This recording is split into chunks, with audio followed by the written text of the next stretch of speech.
हर हर महादेव, देवों के देव महादेव के चरण में प्रणाम करता हूँ। दुर्गा माँ के चरण में प्रणाम करता हूँ। सरस्वती माँ के चरण में प्रणाम करता हूँ। गणेश भगवान के चरण में प्रणाम करता हूँ। गुरु भाई गुरु बहनों के चरणों में प्रणाम करता हूँ। गुरु भाई गुरु बहन, आज एक शिव चर्चा कथा सुनाने जा रहा हूँ। दौलत का लोभी सास और बहू की कहानी बहुत ही दिलचस्प है। कहानी को कृपया ध्यान पूर्वक और अंत तक सुनिएगा। बीच में कहानी को छोड़ने का गलती मत कीजिएगा, नहीं तो कहानी समझ में नहीं आएगा। कहानी बहुत ही ज्ञानवर्धक और इस कहानी से आपको बहुत कुछ सीखने को मिलेगा। गुरु भाई गुरु बहन, देखिए, एक गांव में एक बूढ़ी रहती थी। उसके 3 बच्चे थे। तीनों पढ़ लिख के नौकरी करते थे। कोई पुलिस था, कोई इंजीनियर था, कोई क्लर्क था, लेकिन तीनों को शादी विवाह नहीं किया था, क्योंकि तीनों कमा देते थे बेटे लोग और इसे अपने पास जमा करके रख ले जाते थे। तो गुरु बहना, धीरे धीरे अब सभी काम तो बेटे के शादी नहीं किया तो सब काम तो बूढ़ी माँ को ही करना पड़ता ना, और कौन है घर में ये करेगा। तो अपने काम धाम करके उस शिव चर्चा में जाया करती थी। बहुत ही उस शिव चर्चा के माहिर थी। कहूँ शिव चर्चा होते थे तो बूढ़ी औरत शिव चर्चा में जरूर चली जाती थी। तो इसी गांव में एक जगह शिव चर्चा हो रहा था। तो वहाँ सब जब शिव चर्चा चालू होता था तो उससे 1 घंटा लेट में ही वो बूढ़ी पहुँचती थी। तो वहाँ गुरु बहना गुरु भाई बैठल थे। तो बूढ़ी औरत को देख के बोली कि हे गुरु बहना, तुम बहुत लेट के आते हैं और एकदम किनारे में बैठे रहे हैं, क्या बात है, कुछ सवेरे आल कीजिए। तो कहे, क्या कहूँ, हमारे घर में कोई करने वाला नहीं है, मैं अकेले पड़ जाता हूँ, खाना बनाता हूँ, खाता हूँ, सब सफाई उफाई करता हूँ, तो स्नान ध्यान करके और आता हूँ। तो वहाँ कुछ गुरु बहना बैठे थे। तो कहे कि ये गुरु बहना, क्यों ना बेटे को शादी कर लेते हैं। आपका बेटवा के सदिया करवा, बुढ़ैला के बाद सदिया कर लेता है। ये कहला कि ठीक है, कर ले भाई। ये अब लोगों के कहने पर सोचा कि नहीं, अब कर ही देते हैं। तो घर गया, अपना चारों पट्टी फोन घुमाया। आजकल तो गुरु भाई गुरु बहन, फोन का तो सिस्टम है सगरों से। अब जिसका बेटा भाई नौकरी में है, चारों पट्टी से कर कुटुम आया, अच्छे अच्छे अपने घर बार देखने के लिए आए। तो सब कुछ देख लिए, लड़का लड़की पसंद हो गया। तब एक बूढ़ी गुरुबहना बोली कि भैया तिलक कितना दीजिएगा। तो लड़का के बाप बोला कि कितना लीजिएगा। देखिए गुरु भाई गुरु बहन, तिलक दहेज का ज्यादा प्रस्ताव आज बिहार में ही माना जाता है। सरकार बोलते हैं कि तिलक दहेज पर रोक है, लेकिन रोक नहीं, वहां तो खुलेआम सौदा हो रहा है। पुलिस वाला ही इसका अत्याचार है। जिसका बेटा आज पुलिस में चल गया, उसको देखिए कि 10 लाख 20 लाख के डिमांड हो जाता है। किसी को दरोगा हो गया। तो मैं जितना भी पढ़ाया हूँ शुरू से लास्ट तक, उस सब जोर जार के और बेटी के बाप से लेता है, चाहे वो कहाँ से जाए, चाहे बेटी कितनों भी पढ़ा हो, लेकिन उसको पैसा भी चाहिए और लड़की भी चाहिए। क्या करे, अलिचार आजकल सिद्धांत समाज में बैठ गया है। वहाँ का सरकार ही है कि अनदेखा कर रहा है। सरकार ऊपर से और कहता है कि नहीं, मैं तो तिलक के विरोध में हूँ, लेकिन तिलक के विरोध में नहीं, वो तो अंदर से पैसा लेता है। जो खुद पुलिस है वो खुद ही पैसा घूस ले रहा है, खुद ही जिसका नौकरी लग गया है वो डिमांड उसका आपा भर गया है।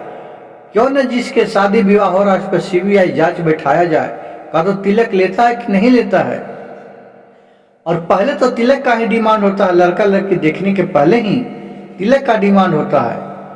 तो देखिए कहानी बहुत ही अच्छा और सुंदर है। उसी तरह इस औरत भी उस लड़की के पिता से फरमाया, तो लड़की के पिता बोले ठीक है इतना चाहिए। तो गुरु भाई गुरु बहन करते करते वो 5 लाख रुपया तिलक पर फाइनल हुआ। लड़की भी ग्रेजुएशन कर रही हुई थी, लड़की भी पढ़ने लिखने में तेज और सुंदर थी। लेकिन लड़की के गार्जियन सोचे चलो किसी तरह आप दिक्कत करते हैं, कल मेरी बेटी कम से कम आराम तो करेगी, किसी तरह अपना घर दरवाजा द्वार ऐचा पैचा कर्जा महाजन लेके अपने बेटी को शादी कर देती है। जब बहू घर में चलाती है रचती परचती है, फिर वहां 2 दिन के बाद अब हुआ कि चलो खाना एक दिन बना के खिला लेवल जाए, ये सब नियम है।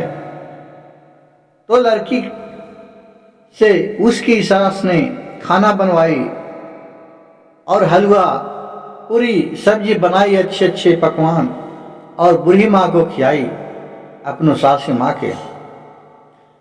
फिर शिव चर्चा कहूँ था। फिर एक दिन के बाद फिर दूसरे दिन उसका जो पति था अपने काम पर चले गया जहाँ नौकरी करता था, और बहू वहाँ घर में रह गई। दूसरे दिन सवेरे हुआ तो देख रहा कि आज भी हमें खाना बना के मिलेगा, लेकिन बहू तो आराम से सोए हुए थे। 9 बज गया। अब देखा कि वो नहीं कर रहा था, मैं ही कर लेता हूँ। फिर बूढ़ी माँ अपने सासू माँ काम धाम करने लगी, खाना वाना बना लिए। फिर बहू उठी आराम से खाई। फिर दूसरे दिन भी देख रहा है कि इसी तरह के है, तो बोला कहे बहू तूने क्यों नहीं आज सवेरे खाना बनाया।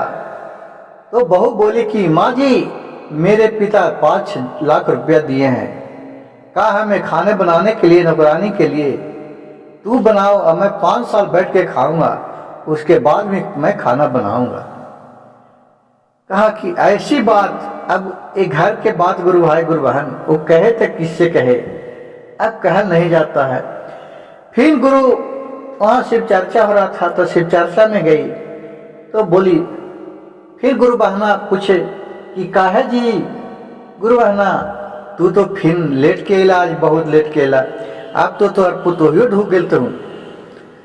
तो बोले कि का कहें गुरु बहना, हमारे पुतोह तो एक दिन खाना बनाई, अपने सारी कहानी कह के सुना दिया। कहा कि ठीक है एगो पुतोहिया तो ना दो, तो दूसर का भी करके देखा। फिर कहा हाँ ठीक कहता। फिर दूसरा का ही गया, दूसरा का के फिर फोन उन किया पर परिवार ही सगर आया। फिर दूसरा का कहा चलो इसको तो 5 लाख लिया, उसको 10 लाख लूंगा, क्योंकि वो बेटा इंजीनियर है, उसको 10 लाख तिलक लिया। फिर उसी तरह वो भी आया। फिर 2 दिन के बाद खाना बनवाया, वो भी अपने काम पर चले गए, इंजीनियर बेटा था जो। तो फिर उसकी जो बहू थी वो फिर 9 बजे तक देख रहे कि सुत नहीं है, और फिर सासू माँ से करे माँ चाह वो बनाए, अब लाइए, एकदम देह लग रहा, दर्द दे रहा। अब वो क्या करे, फिर अब खाना बना के उसको दिया, चाह वो दिया। तो बोले उसको से कि बहू तुम कल से खाना सवेरे उठ के बना देना।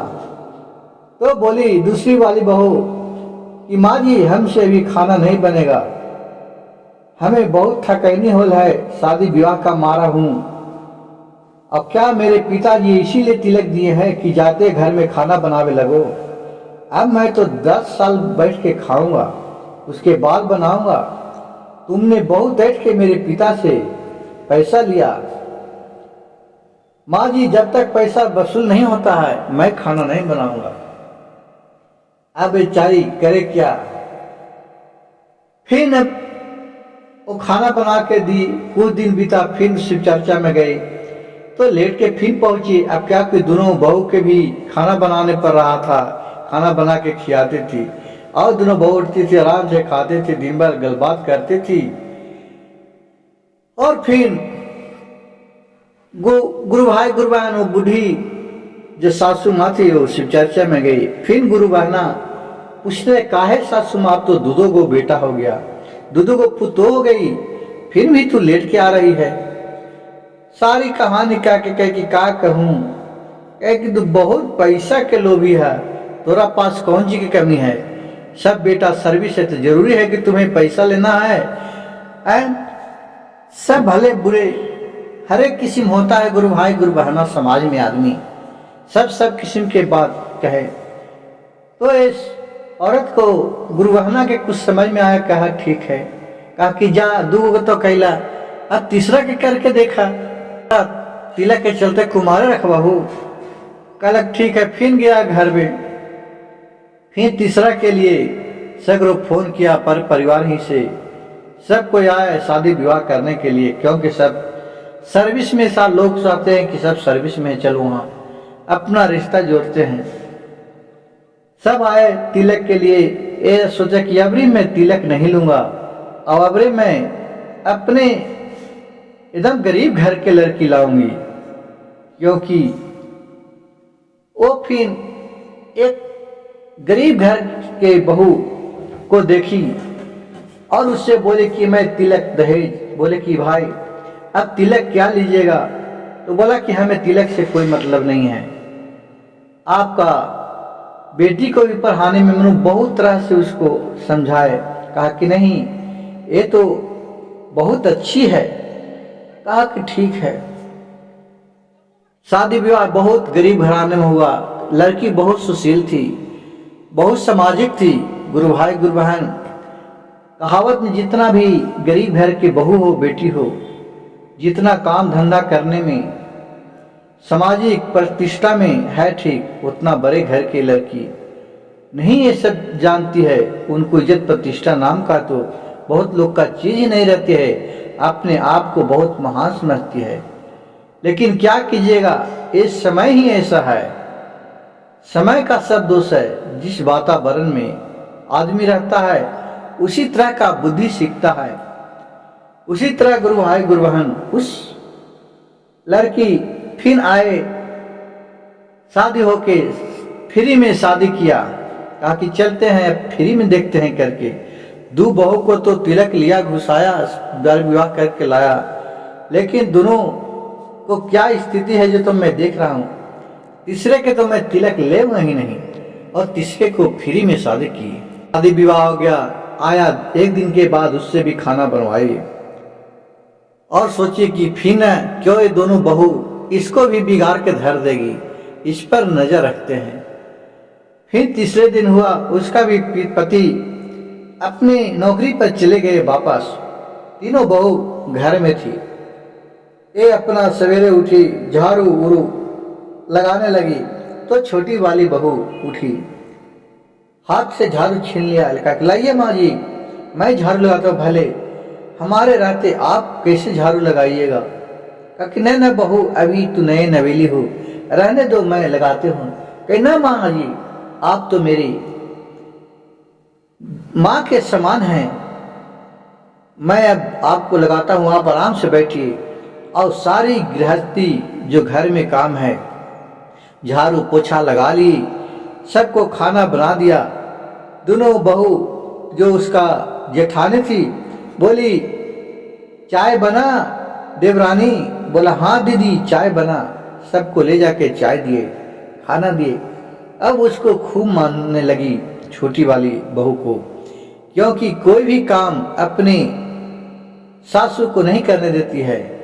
देखिए गुरु भाई गुरु बहन, एक गरीब और अमीर घर के लड़की में कितना आकाश और जमीन का फर्क है। आजकल तो लोग अपने आप को दोष नहीं देते हैं, खुद तिलक के लोभ में हम इतना लेंगे इतना लेंगे, तिलक के बाद भी तो लड़का के लिए लगे रुसेगा कि हमको एगो सोना के चेन चाहिए, तो अंगूठी चाहिए, तो हमको शर्ट फुल पैंट के कपड़ा चाहिए 50,000 का, अलग उसको फरमाइश, मतलब कि एकदम जितना भी लड़की के गार्जियन के हो सके चूस लो, क्योंकि जब से पैदा लिया है लड़का सबको उसको जोर जोर करके आजकल बहुत से घराने में ऐसा देखने को मिल रहा है और सुनने को मिल रहा है। जहाँ तक आप अंदर तक जाइए, चाहे वो जितने भी बड़ा हो अपने आप को, लेकिन एक लड़का लड़की के पिता के सामने भिखारी रहता है।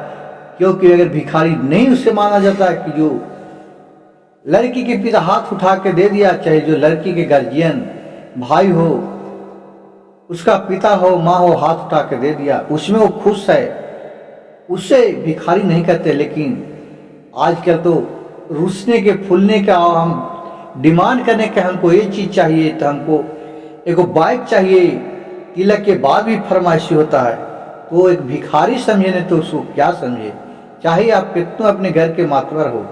लेकिन लड़की के पिता के सामने लड़का के पिता, चाहे लड़का के गार्जियन भिखारी रहता है कि जो मुंह उठा के मांगते हैं, दबाव देते हैं। अगर कहते नहीं देगा तो हम शादी नहीं करेंगे, हम बरियाती भी नहीं जाएंगे। आजकल तो नियम हो गया है कि बरियाती भी नहीं जाएंगे, हम धनबट्टी कर देंगे, क्योंकि खर्चा हो जाएगा खिलाने के लिए। इतना कंजूस लगता है लड़के के गार्जियन। आजकल आपको देखने के लिए बहुत सा मिलेगा, जिससे कि लड़की वाला को क्या, लड़के वाला को, लड़की वाला को तो सब खर्चा लग ही जाता है, बरियाती भी आता है तो खर्च लगता है। धनबट्टी में जाओ तो सब सामान तो ले ही के जाने पड़ता है, बचता है क्या, सभी तो लड़का वाला को बचा। ऐसा आजकल देखने को मिलता है। चलिए गुरु भाई गुरु बहन, तो यहाँ से कहानी फिर आगे के मोड़ लेता है। तो छोटी वाली बहू आए, अब धीरे धीरे उसे भी चर्चा में ले जाने लगे, अच्छे अच्छे बात सीखने को मिलने लगे। अब सावन का महीना आ गया, भोलेनाथ के कहें कि चलो चलते हैं अब हम बैजनाथ धाम गंगा नहाने के लिए। अपने छोटे बहू के लिया और बोल बम चल दिए। चलते चलते वहां सुल्तानगंज से जल उठाए, फिर अपने मंदिर में गए। अब देखिए भोलेनाथ के कृपया, ये दोनों जो औरत थी, क्योंकि बड़े घराने की थी, ये कोई पूजा पाठ नाम का धर्म कुछ नहीं जानती थी। अपने आप को बहुत गर्व करते कि मेरे बाप तो भी इतना तिलक दिया है, मैं तो यहाँ आराम से खाऊंगा रहूंगा। लेकिन दूसरे को उन लोग सेवा करना भी नहीं जानते थे। अब भोलेनाथ उधर से परीक्षा लेने के लिए आए। जब उन लोग बैजनाथ धाम जाने लगे, उसकी छोटी वाली देवरानी और वो सास तो कह के गए कि देखना बहू, अपने घर संभालना, हम आते हैं दोनों बैजनाथ धाम से। कहा हाँ हाँ माँ जाइए ना, मैं आराम से आपको घर द्वार समझूंगा, संभालूंगा। फिर जब वहां से वो चले गए दोनों बैजनाथ धाम, उधर से भोलेनाथ साधु के रूप धर के आए इनके दरवाजे पर। दरवाजे को गेट ठकठकाए, उधर से दोनों बहू निकली, बोली कि क्या बात है बाबा। कहा कि बच्ची कुछ हमें खाने के लिए दे दो, हमें बहुत कष्ट के भूख लगा है। तो उस बहू ने बोली कि बाबा मैं तो अपने सास को तो आज तक खाना बना के देवे नहीं करता हूँ, और तू कहाँ से सुबह सुबह उठ करके भिखारी आ गए मेरे दरवाजे पर, मेरा नींद ही जीना बेकार कर दिए। अभी मैं तो 10 बजे तक सुतता हूँ, तुम 8 बजे आके हमें जगा दिया, जा हमारे पास खाने होने के लिए कुछ नहीं है। कहा कि बेटी कुछ भी दे दो, मैं 4 दिन से भूखा हूँ। लेकिन देखिए उसके कहने पर भी उसे धुतकार के भगाने लगी। गुस्से में आकर के वो अपने कमंडल से जल निकाला, दोनों को श्राप दे दिया कि तुम लोग तो एक जानवर के समान हो, तुम लोग आज से गाय बन जाओ। अपने मन में एक करके छिड़ दिया कि दोनों अब दरवाजे पर गाय बन गया। और उधर से उसका जो चचेरा ससुर थे, वो अपने घर से बगल में घर था, वो तो देख रहे थे कि वो बाबा ने छिड़के ऐसे ऐसे बर्ताव किए। दोनों बहू तो बाबा ने जल छिड़के और दोनों गाय बन गई। और फिर बाबा चले गए। फिर उधर से बैजनाथ धाम से 4 दिन के बाद उसके छोटे वाली देवरानी और आते हैं तो देख रहे हैं कि हमारे दरवाजा खुले है, उठकाया हुआ है खाली। अंदर गए, देख रहे हैं कि बहू बहू चिल्ला रहे हैं प्रसादी देने के लिए। तो बहू तो घर में है ही नहीं है, चारों पाटी खोज रही है। बाहर देख रही है तो 2 गाय खड़ी है। कहा कि हे भोलेनाथ, देखा तो कहा कि हे भोलेनाथ, आप इतना खुश है कि ये बुढ़िया को 2 गाय भेज दिए कि दूध बुढ़ारे में दूध पीने के लिए, खाने के लिए। प्रभु भोलेनाथ कितना आप दया दयालु हैं। मन ही मन बुढ़िया जैसे देखा था दरवाजे पर वैसा ही वो कहने लगी, लेकिन अपने बहू को खोजने लगी। कहीं उसके बहू नहीं मिली, इधर उधर खोजी। फिर वही जो उनके गोतिया थे सामने वाले घर के, वो बोले आप किसको खोज रहे हैं? बोले कि मेरे बहू तो दोनों है ही नहीं, कहाँ चल गई, मैके चल गई, कहाँ। चारों पार्टी फोन करके थक गए, लेकिन उसके पता कहूं नहीं चला। फिर वो सारी कहानी कह करके सुना दिया कि एक कोई नहीं जो तेरे दरवाजा पर है वो दोनों बहू है। क्योंकि एक भिखारी आए थे बाबा, वो बोले इन लोग से खाने के लिए मांगे, इन लोग नहीं दिए और उसे दुरदुराने लगे। वही गुस्सा में आ करके श्राप दे दिए और जल निकाल के कमंडल से और छिड़क दिए और ये दोनों गाय बन गई। तो बोले कि बाबा वो किधर गए? तो बोले कि इसी रास्ते में, जिस रास्ता में आप गए थे उसी रास्ता में गए हैं वो। फिर वहां से वो खोजते खोजते बाबा के उसी रास्ता में वापस लौटी। तो देख रहे हैं कि सुल्तानगंज से पहले एक बेल का पेड़ है, उस पेड़ के नीचे बैठ के एक बाबा अंतर ध्यान हुए हैं। बाबा के जाकर दंड प्रणाम किए, बोले प्रभु आप क्या किए, मेरे बहू को तो आप गाय बना दिए। कहे कि हाँ, तुम्हारे बहू को हमने गाय बना दिया, क्योंकि मैं 4 दिन का भूखा था, उससे खाना मांगने गया, उसने हमें खाना नहीं दिया और हमें दूर दुरा करके भगा दिया। क्या बहू बेटी का यही है कि किसी को भी भूखा को अन्न नहीं दो, प्यास को पानी नहीं दो, तो उसका तो परिणाम बुरा ही भुगतना पड़ता है। कहा बाबा क्या कीजिएगा, वो बच्ची है, नादान है, चलिए मैं आपको गौर पड़ता हूँ, हाथ जोड़ता हूँ, चलिए मैं खाना खिलाता हूँ, जो भी कहिएगा आपको सेवा टहल मैं करता हूँ, कृपया उन पर फिर से जीवित कर दीजिए। मैं बिना बहू के कैसे रह सकेंगे? भले वो ठीक है, लेकिन क्या कीजिएगा, वो धीरे धीरे सब सुधर जाएगी।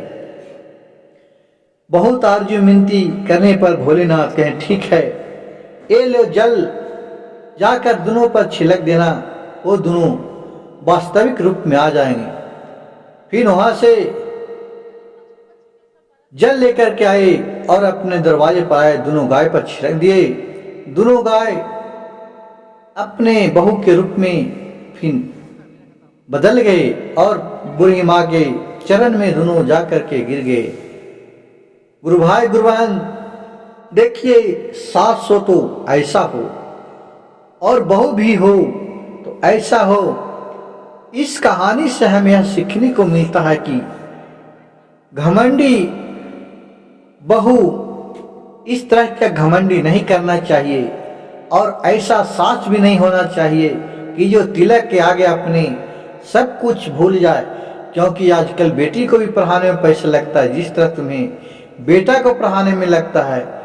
तुम्हें जितना भी तिलक दहेज मिलता है, साथ में तुम्हारे घर एक लक्ष्मी मिलती है, लेकिन बेटी वालों को क्या मिला? इस पर गौर करने जो बातें हैं गुरु बहन और गुरु भाई। अगर मेरी कहानी अच्छा लगे तो आप कमेंट बॉक्स में हमें लिख के बताइए कि आपको कैसा लगा। इस कहानी को अंत तक सुनने के लिए सभी गुरु बहने गुरु भाई को धन्यवाद देती हूँ। हर हर महादेव, घर घर महादेव।